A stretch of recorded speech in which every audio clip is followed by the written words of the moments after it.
Assalamualaikum warahmatullahi wabarakatuh. Selamat datang lagi teman-teman semua. Kembali lagi nih di podcast kesayangan kita. Apalagi kalau bukan podcast Suara Bangsa ya. Yang mana kali ini kita akan mengangkat tema budaya asing dan tantangan cinta budaya lokal. Nah, untuk perkenalan terlebih dulu, ini hostnya atau moderatornya saya sendiri bernama Roma Andrian, berasal dari Dinas Tanaman Pangan dan Hortikultura bidang pengawas alat dan mesin pertanian. Nah, di sini kita juga ditemani oleh 4 narasumber hebat nih. Yang pertama kita coba perkenalan dulu untuk Kak Windy. Oke, Kak Windy, silakan perkenalkan dulu Kak Windy. Oke, baik. Terima kasih Bang Roma. Assalamualaikum warahmatullahi wabarakatuh. Halo semuanya. Saya Windy Apriana, subbagian Prokompim, bagian umum dari Sekretariat Daerah Kabupaten Tebo. Oke, terima kasih Kak Windy ya dari Sekretariat. Oke, kemudian kita masuki lagi ke narasumber berikutnya nih yang enggak cukup hebatnya dan sangat-sangat luar biasa ya, itu ada Kak Tania. Oke Kak Tania, coba perkenalkan diri dong Kak Tania. Baik, terima kasih Bang Roma. Assalamualaikum warahmatullahi wabarakatuh. Perkenalkan, nama saya Tania Eka Putri. Saya berasal dari Dinas Pemuda, Olahraga dan Pariwisata Kabupaten Tebo. Oke, halo Kak Tania, terima kasih Kak Tania.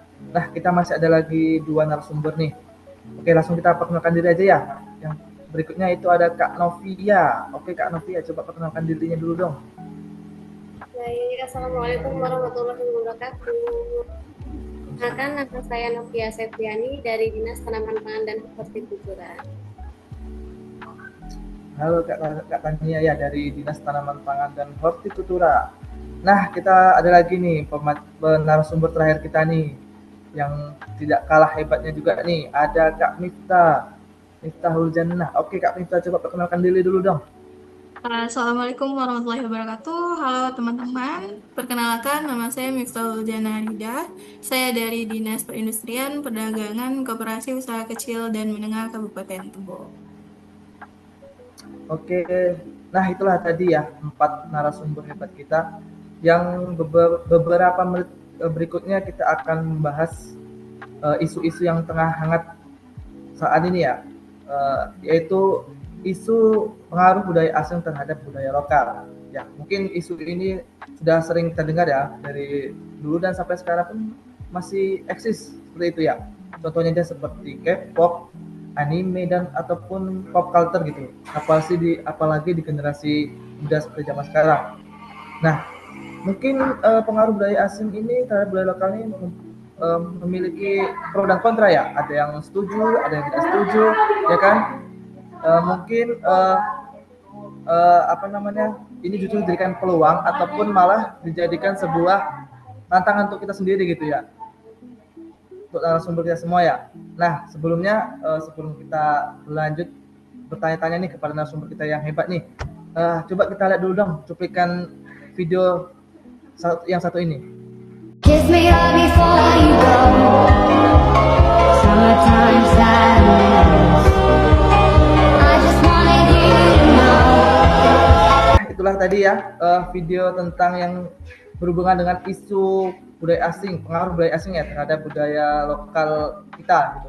Nah, dari video tadi ini saya penasaran nih, gimana sih pendapat dari para narasumber kita untuk menghadapi tantangan ataupun isu-isu seperti itu. Oke, kita langsung aja coba kita tanya langsung ke penggemar K-pop ya. Itu ada Kak Windy nih. Oke Kak Windy, gimana sih pendapat Kak Windy nih terhadap pengaruh budaya lokal ataupun generasi-generasi sekarang yang malah cenderung ke budaya asing nih Kak Windy? Gimana nih coba Kak Windy? Oke, terima kasih Bang Roma. Iya Bang Roma, jadi jujur aja, menurut saya memang K-pop dan anime itu dikemas lebih modern, visualnya juga lebih catchy Bang, dan gampang diakses lewat internet. Jadi menurut saya memang wajar kalau anak muda zaman sekarang lebih tertarik ke K-pop dan anime, termasuk juga saya sendiri. Oke, jadi pengaruhnya itu dari ini Kak ya, lebih modern ya seperti itu ya Kak ya? Iya, betul, sehingga generasi-generasi kita memang cenderung lebih ke budaya asing seperti itu. Nah, oke, mungkin bukan hanya dari Kak Windy saja yang akan saya tanya. Mata Kak Tania nih, bagaimana tanggapannya nih tentang generasi kita yang malah lebih cenderung ke budaya asing nih. Gimana Kak Tania? Baik, Bang Roma. Jadi sebenarnya fenomena ini wajar ya, Bang Roma ya. Yang bilang sama Kak Windy tadi, karena budaya asing itu lebih menarik kelihatannya, lebih modern gitu. Tapi kalau kita biarkan tanpa filter, bisa jadi bahaya juga kan. Nah, banyak anak muda yang lupa sama budaya sendiri nih. Misalnya, mereka itu nggak kenal tarian daerah, tapi mereka hafal semua gerakan dance Korea. Itu perlu kita waspadai gitu, Bang Roma. Oke, nih dari kedua pemateri ini cukup kuat ya punya pendapatnya masing-masing nih. Nah, untuk itu saya coba ingin juga tanya nih dari Kak Novia ya, Kak Novia sebagai narasumber, gimana sih pandangan kakak sih? Lihat dari pendapat dari dua narasumber juga kita tadi nih, bagaimana pendapat kakak sendiri? Baik. Jadi pengaruh budaya asing itu terhadap anak muda sekarang itu ada positif dan negatifnya gitu Bang. Jadi positifnya itu kita bisa belajar disiplin, kemudian kerja keras, kemudian kreativitasnya dari negara asing ya. Tetapi ada negatifnya juga Bang, ada ancaman culture homogenization, kita bisa kehilangan identitas sendiri kalau terlalu larut dalam budaya asing tersebut. Oke, Kak Novia ya langsung menjelaskan tentang dampak positif dan negatif dari budaya asing. Nah itu dari Kak Novia. Gimana sih kalau pendapatnya dari Kak Mifta tentang positif dan negatif tentang budaya asing ini yang masuk ke lokal nih Kak? Gimana Kak? Tolong coba kasih pendapat Kakak sendiri. Saya setuju ya sama Kak Novia. Saya juga berada di komunitas, sering melihat anak-anak muda itu tuh lebih bangga memakai atribut anime atau K-pop dibanding batik sendiri. Padahal batik itu luar biasa ya, bahkan sampai diakui oleh UNESCO sendiri. Mungkin beberapa alasan kenapa anak-anak muda sekarang itu tidak terlalu suka batik, ya karena persepsi kuno itu sendiri, tidak modern juga, serta kurangnya desain-desain dan motif batik yang mungkin dianggap mereka itu sangat kuno. Padahal sebenarnya untuk anak-anak muda, batik ini tuh bisa diadaptasi dan didesain ulang untuk membuatnya tuh lebih modern dan menarik. Seperti itu, Bang Roma. Oh ya, jadi kita melihat eh, batik itu tidak identik lagi dengan bapak-bapak ya Kak ya. Jadi anak-anak muda sekarang ataupun generasi berikutnya nanti juga bangga menggunakan batik, bahkan itu di luar negeri sendiri. Ya Kak ya. Iya, benar. Oke, tadi dari ketiga pemateri kita nih yang bisa dibilang masih pro terhadap budaya lokal nih. Kemudian dari Kak Windy ini sendiri sebagai yang pecinta K-pop dan juga anime. Bagaimana pendapat anak kakak? Oke, terima kasih Bang Roman. Kalau menurut saya sebenarnya fans K-pop dan anime itu ada sisi positifnya juga. Jadi bukan hanya mereka suka budaya asing terus lupa budaya sendiri, enggak juga.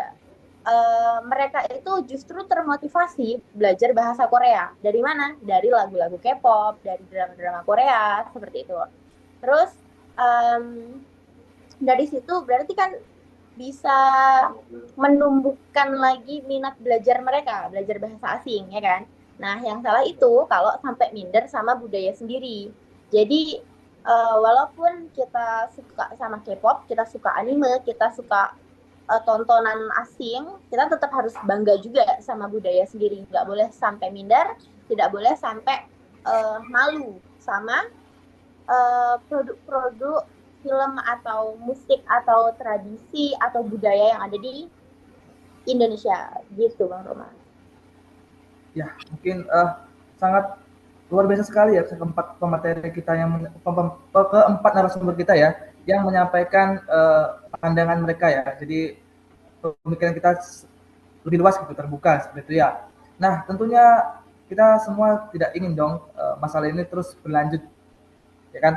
Pastinya ada solusi ataupun ada pemecah masalah gitu. Nah, saya ingin tanya nih kepada keempat narasumber kita nih. Kira-kira apa sih solusi agar budaya asing ini tetap diterima, tapi budaya lokal ini tetap terjaga ataupun tetap lestari seperti itu. Nah, oke, sekarang saya coba tanya untuk yang pertama dari Kak Tania nih. Gimana Kak pendapat kakak?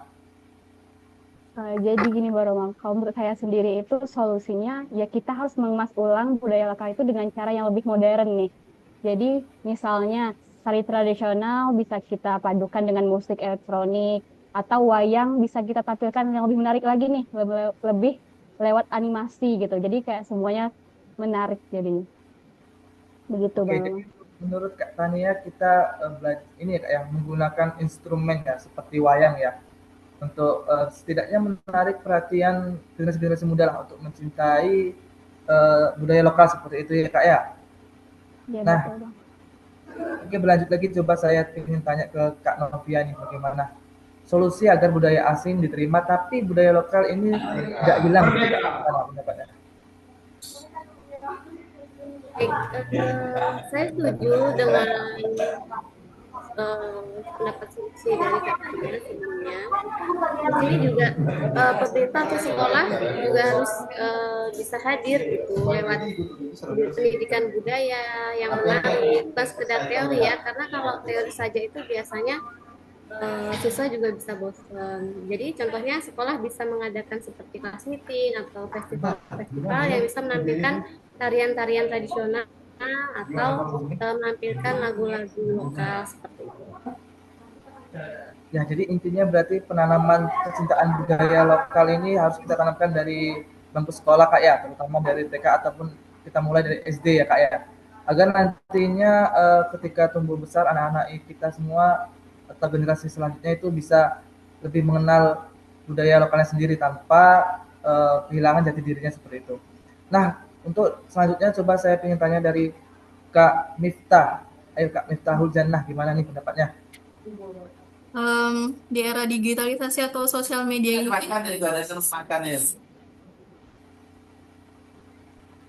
di era digitalisasi dan sosial media ini seharusnya tuh komunitas juga bisa bikin acara yang keren ya. Misalnya festival budaya di TikTok atau Instagram atau bahkan promosi produk-produk lokal melalui sosial media. Jadi bukan cuma budaya asing yang viral, tapi budaya-budaya lokal kita juga bisa ikut viral. Jadi kita memanfaatkan media sosial Kak ya, seperti ke Instagram. Benar. Jadi Iya untuk benar banget. memperkenalkan ataupun untuk melestarikan budaya-budaya kita. Jadi melalui media sosial seperti itu Kak ya. Benar Bang. Oke. Untuk yang terakhir nih dari pecinta K-pop nih, gimana sih pendapat dari Kak Windy nih, melihat ini semua? Oke. Kalau dari saya pribadi sebagai fans budaya asing setuju sama pendapat dari Kak Tania, Kak Novia, sama Kak Miftah ya. Saya juga dukung. Menurut saya kita bisa cinta K-pop sekaligus bangga sama budaya Indonesia. Sama kayak yang aku bilang sebelumnya, kita nggak perlu minder sama budaya sendiri gitu. Jadi nggak harus pilih salah satu, tapi kita bisa jalan bareng. Menurut saya itu jauh lebih keren. Ya, oke. Mungkin dari semua narasumber kita ya, mulai dari pembahasan awal sampai akhirnya kita bertemu di satu titik yang sama seperti itu, di mana kita tetap menjadikan budaya asing itu sebagai inspirasi, namun tidak melupakan budaya sendiri dan terus menghidupkan budaya kita sendiri seperti itu ya. Nah, sekian dulu podcast kita pada hari ini. Mungkin akan saya tutup dengan sebuah kata-kata di mana budaya asing memang menarik, tapi budaya lokal jangan sampai tak dilirik. Budaya bukan sekedar aset pribadi, tapi itu adalah jati diri. Ya, oke. Terima kasih kepada semua narasumber kita. Ada Kak Windy, ada Kak Tania, Kak Novia, dan juga Kak Miftah. Terima kasih. Mudah-mudahan kita bisa bertemu lagi di podcast selanjutnya. Oke, terima kasih. Sampai jumpa.